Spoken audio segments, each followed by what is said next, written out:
সকালবেলা 6টা বাজে ঘুমের থেকে উঠে গোসল করে তারপর আমরা কাজে যাই। এমনও দিন আছে আমরা সকালবেলা নাস্তাও করি না।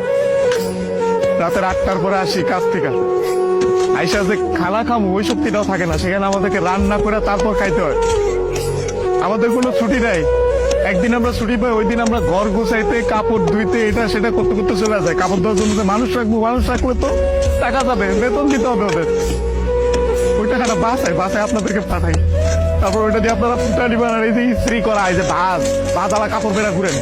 আর এই যে কাপড়, আমরা কাপড় পরতে পারি না ওইখানে। এই যে এখানে দেখেন না ভালো ভালো কাপড় পরে ঘুরতেছি, এটা খালি আপনা আম্মা আত্মীয় স্বজন দেখে ভাবে যে পোলা অনেক সুখে আছে।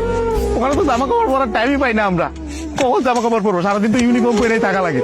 রাতের বেলা খারাপ বেলা খাওয়ার পরে এই যে 5টা মিনিট মা বোন বাপের সাথে কথা বলি, ওইটাই আমাদের জীবনে সারাদিনের সুখ। সারাদিন কষ্ট করে ওই যে 5টা মিনিট মায়ের সাথে কথা বলবো, এটার জন্য 16 ঘন্টা 18 ঘন্টা করে আমাদের চাকরি করা হয়। বুঝবেন না আমাদের কষ্ট।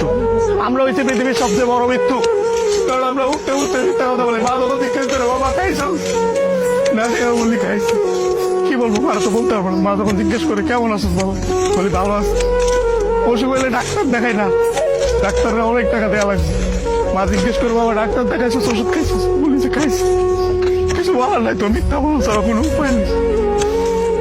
আমাদের মতো মৃত্যু খায় কেউ নেই। আমাদের কোনো ঈদ নাই ভাই, ঈদ করেন আপনারা। আমরা সেবাই পোলাও পরবা খাইতে পারি না। সকালবেলা উইটার নামাজ পড়তে গিয়ে আইসা বন্ধুরা একজন আরেকজনের জড়াতে না কান দিই।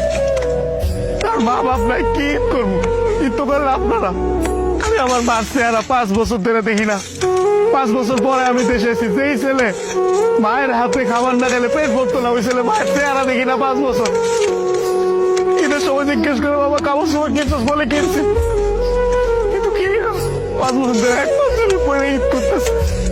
আর আপনারা নতুন নতুন জামা কাপড় পরেন, জুতা কিনা লাগবে, এটা কিনা লাগবে, সেটা কিনলে পরে এটা তো পরে এটা তো সব ঠিক নেই। তার খরচ করে দেয় আপনাদের ঈদ করার জন্য।